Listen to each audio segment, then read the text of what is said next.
Hey, Crossroads friends, we just wanted to catch you up in case you weren't able to make it to the be a part of the Zoom meeting that we had on Wednesday night. We're just going to hit some of the highlights, some of the main points that we went through in that meeting, and just make sure that everybody's up to speed on some more of the details about what church is going to look like over the course of the next few weeks. I'm sure most of you have probably heard by now or assumed by now that all services are canceled through the end of the month to comply with the president and the governor's request that we keep groups to a maximum of 10 people or less.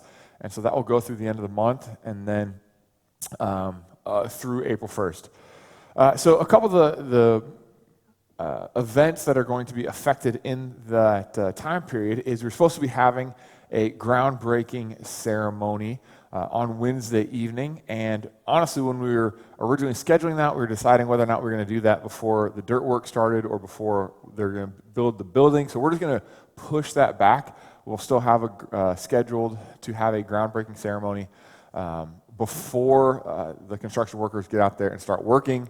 But next week, assuming everything continues to run smoothly, they should begin the dirt work back there, and we will kick things off before the building goes in.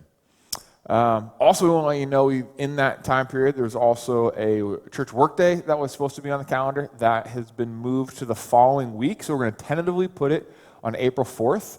If at the end of these 15 days, then we get it relaxes to the groups of 50 or less, then we will go ahead and keep that work day on April 4th.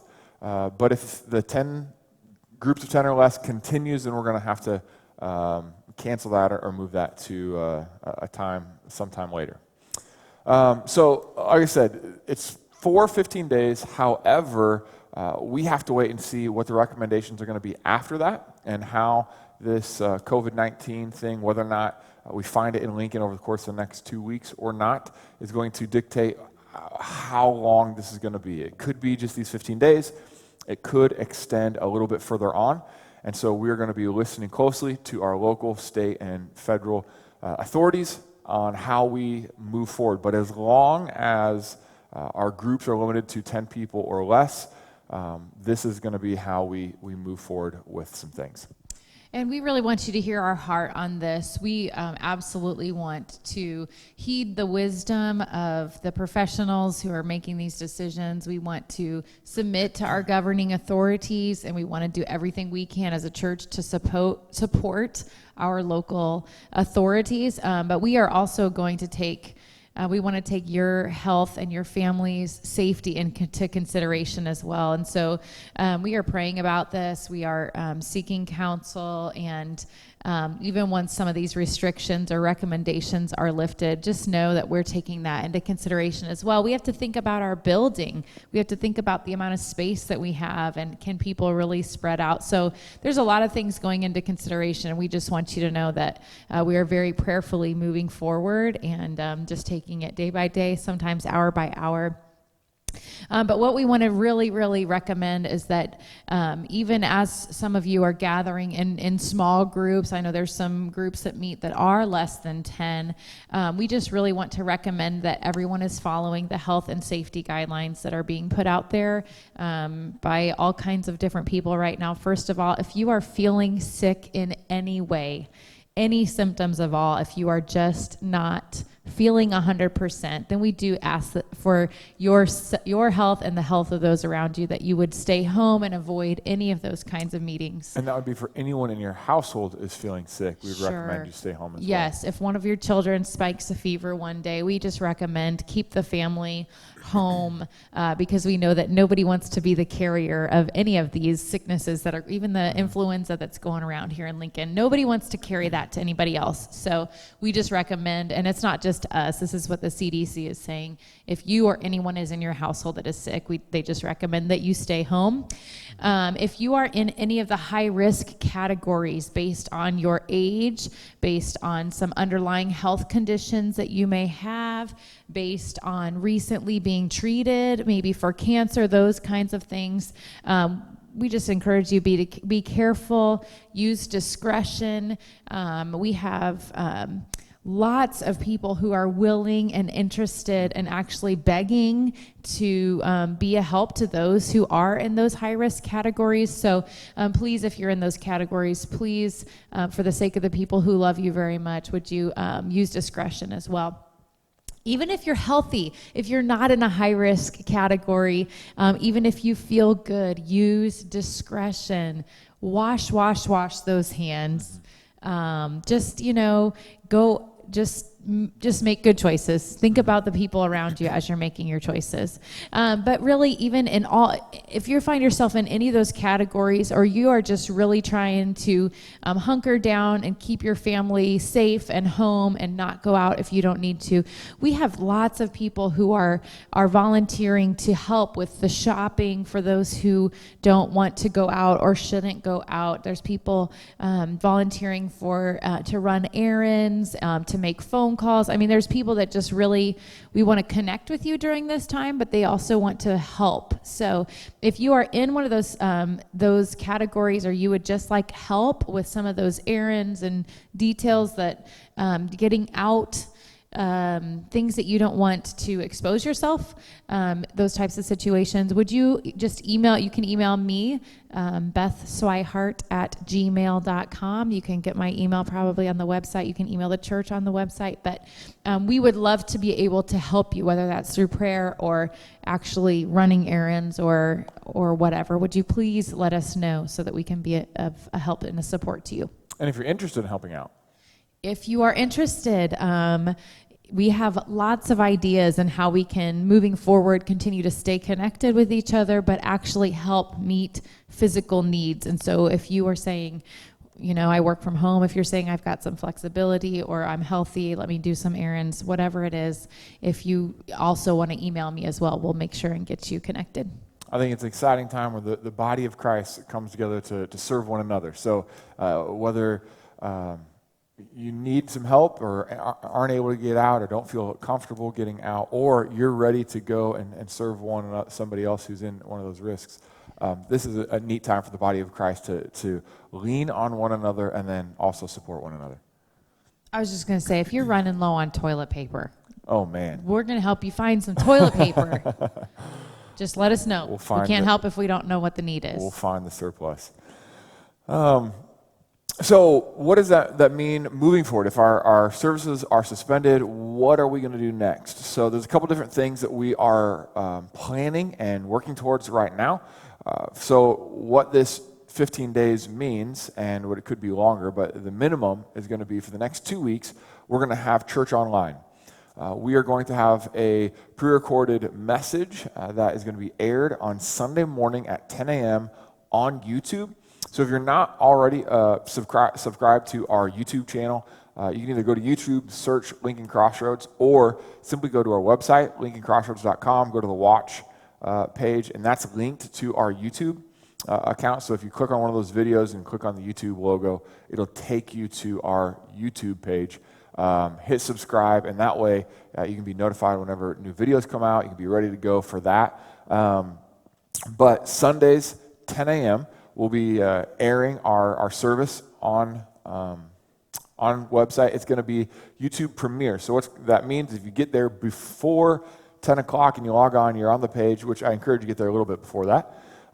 It'll give you kind of a countdown of we're so much time before the service starts. And then once it starts, the fun part about this is there'll be the teaching is going to come up. There's a chance, we're still working on worship, whether we're going to have that be a component or not. We may have a little bit of worship on there.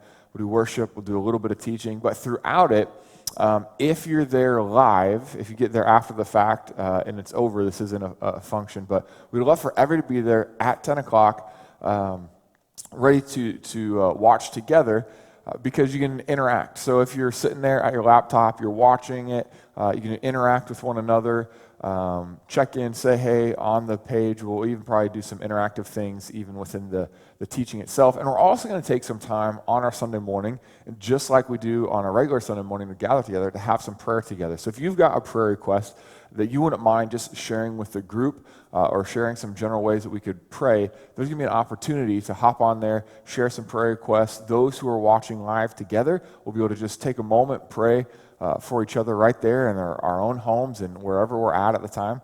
And so our goal is to do more than just provide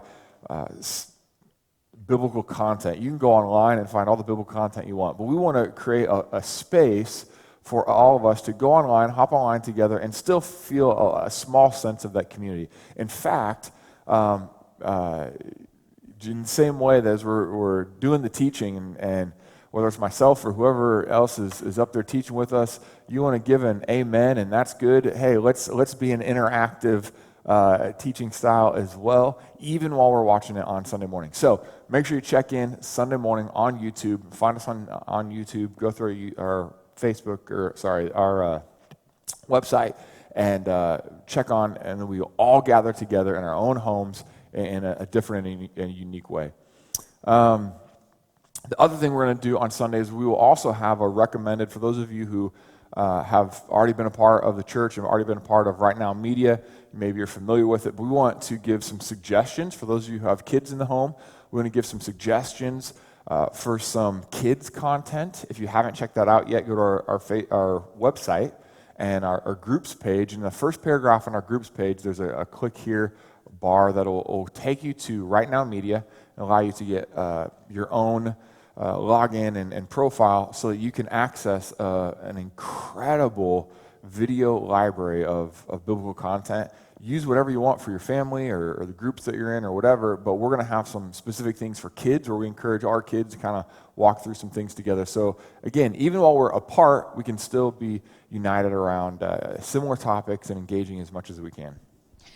And because the truth is, there are all kinds of sermons that you could just hop on YouTube right now, and you could watch sermons if you were quarantined for the rest of the year, and there would still be a sermon to watch, right? There would be, yes. But our heart is that we would be a tightly united family, even when we can't be in contact with each other.